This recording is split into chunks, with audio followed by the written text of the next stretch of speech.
నమస్తే అండి. నేను డాక్టర్ మాధవి, కన్సల్టెంట్ డయాబెటాలజిస్ట్. బేసిక్‌గా డయాబెటిస్ గురించి లేదా షుగర్ గురించి ఉన్న అపోహలు, దాని ట్రీట్మెంట్స్ గురించి ఉన్న మిత్స్ అండ్ ఫ్యాక్ట్స్ రివీల్ చేయడానికి కొన్ని సిరీస్ ఆఫ్ వీడియోస్ చేయదలుచుకున్నాము. భారతదేశంలో షుగర్ పేషెంట్స్ చాలా ఎక్కువ మంది ఉన్నారు compare to all the world countries. So అసలు షుగర్ అంటే ఏంటి? ఎందుకు వస్తుంది? దాని వెనకాల రావడానికి గల రిస్క్ ఫ్యాక్టర్స్ ఏంటి మనం తెలుసుకుందాం. మన బాడీలో స్టమక్ పక్కన ప్యాంక్రియాస్ అని ఒక అవయవం ఉంటుంది, క్లోమము అంటారు.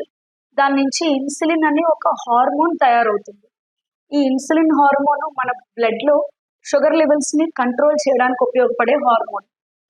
షుగర్ ఉన్న పేషెంట్స్ లో, అంటే షుగర్ వచ్చే పేషెంట్స్ లో ఈ ఇన్సులిన్ హార్మోన్ తయారీ తగ్గడం, లేకపోతే అది తయారైన సరైన మోతాదులో ఉన్నా కూడా సరిగ్గా పనిచేయలేకపోవడం అయితే ఇన్సులిన్ డెఫిషియన్సీ. ఈ పనిచేయలేకపోవడాన్ని ఇన్సులిన్ రెసిస్టెన్స్ అంటారు. ఈ రెండిట్లో ఏదో ఒక కారణం వల్ల షుగర్ రావడం జరుగుతుంది. ఈ రెండిటి కారణాల వల్లే షుగర్ లో రకరకాల టైప్స్ కేటగరైజ్ చేయడం జరిగింది. Type 1 diabetes, type 2 diabetes, pancreatic diabetes, ఇలా చాలా రకాల షుగర్స్ ఉన్నాయి. సో అసలు షుగర్ అందరిలోనూ వస్తుందా? షుగర్ రావడానికి గల మెయిన్ రిస్క్ ఫ్యాక్టర్స్ ఏంటి అనేది మనం తెలుసుకుందాం. బేసిక్గా షుగర్ అనేది మెయిన్గా జెనెటిక్ డిసీజ్, అంటే వంశపారంపర్యంగా ఫ్యామిలీస్ లో షుగర్ రావడం అనేది చాలా ఎక్కువ. ఇద్దరు పేరెంట్స్ కి కనుక షుగర్ ఉన్నట్లయితే నెక్స్ట్ జనరేషన్ లో వాళ్ళకి షుగర్ రావడానికి 90% రిస్క్ ఉంటుంది. ఒక పేరెంట్ కి కనుక షుగర్ ఉన్నట్లయితే 50 to 60% రిస్క్ ఉంటుంది నెక్స్ట్ జనరేషన్ వాళ్ళకి. దీన్ని జెనెటిక్ రిస్క్ ఫ్యాక్టర్ అంటాము. ఇవి కాకుండా మనం చేంజ్ చేసుకునే కొన్ని రిస్క్ ఫ్యాక్టర్స్ ఉంటాయి, అంటే మాడిఫైబుల్ రిస్క్ ఫ్యాక్టర్స్. అవి ఏంటంటే ఒబెసిటీ, అంటే ఊబకాయం లేదా స్థూలకాయం, లేదా అధిక బరువు. మన హైట్ కి ఉండాల్సిన కంటే ఎక్కువ బరువు ఉంటే కనుక దాన్ని ఒబెసిటీ అంటారు. అది మన నడుం చుట్టుకొలతతో కానీ లేకపోతే బిఎంఐతో కానీ మెజర్ చేస్తారు. ప్రస్తుతం మొత్తం ప్రపంచాన్ని వణికిస్తున్నది ఒబెసిటీ. ఓన్లీ షుగర్కే కాదు, బీపీ, కొలెస్ట్రాల్, హార్ట్ డిసీజెస్ అన్నిటికీ కూడా ఒబెసిటీ రిస్క్ ఫ్యాక్టర్. ఈవెన్ చిన్నపిల్లల్లో కూడా మనం హై ఒబెసిటీ రేట్స్ చూస్తున్నాం, అంటే ఎక్కువ మంది చిన్నపిల్లలు కూడా అధిక బరువుతో ఉండడం మనం చూస్తూ ఉన్నాం ప్రెసెంట్ డేస్ లో. Other risk factors for sugar ఏంటంటే mental stress, lot of mental pressure. అది ప్రొఫెషనల్ ప్రెషర్ కావచ్చు, అదర్ ప్రెషర్ కావచ్చు.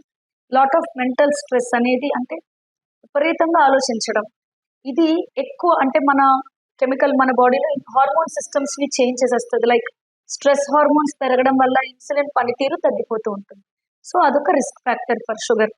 అదర్ రిస్క్ ఫ్యాక్టర్స్ వచ్చేసి అన్హెల్దీ ఫుడ్ హ్యాబిట్స్, అంటే lot of junk food, lot of cool drinks, like carbohydrates, carbonated drinks ఎక్కువ తీసుకోవడం, like ఈ pizza, burgers, like bakery foods.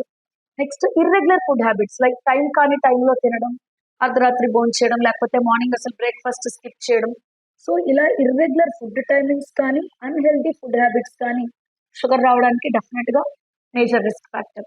Next alcohol, smoking కూడా ఈ unhealthy food habits లోకి వస్తాయి. అవి కూడా షుగర్ రావడానికి రిస్క్ ఫ్యాక్టర్స్.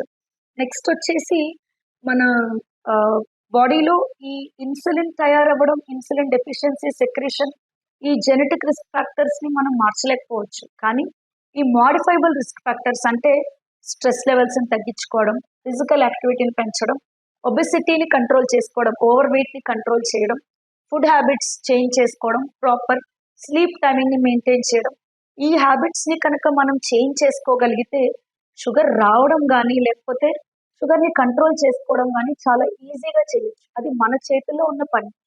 సో ఈ హెల్దీ హ్యాబిట్స్ ని అలవాటు చేసుకోవడం ద్వారా ఈవెన్ చిన్న పిల్లల్లో కూడా, ప్రీవియస్ గా మన ఓల్డర్ జనరేషన్ లో 50 to 60 years లో షుగర్ వచ్చేది మన పేరెంట్స్ జనరేషన్ లో. ఇప్పుడు జనరేషన్ అందరికీ కూడా 20-30 years లోనే షుగర్ రావడం చాలా చూస్తున్నాం మేము ఇప్పుడు రొటీన్ ప్రాక్టీస్ లో. ఈ రిస్క్ ఫ్యాక్టర్స్ ని కనుక మనం చేంజ్ చేసుకోగలిగితే ఈ ఎర్లీ ఏజ్ లో షుగర్ రావడాన్ని మనం డెఫినెట్ గా పోస్ట్ పోన్ చేయొచ్చు. అది మనం మోడిఫై చేసుకోగలిగే రిస్క్ ఫ్యాక్టర్స్. సో నెక్స్ట్ మన వీడియోలో షుగర్ లో రకాలు ఏంటి, టైప్స్ ఆఫ్ షుగర్స్ కి డిఫరెంట్ టైప్స్ ఆఫ్ ట్రీట్మెంట్స్ ఏంటనేది తెలుసుకుందాం. Stay tune to us. Thank you.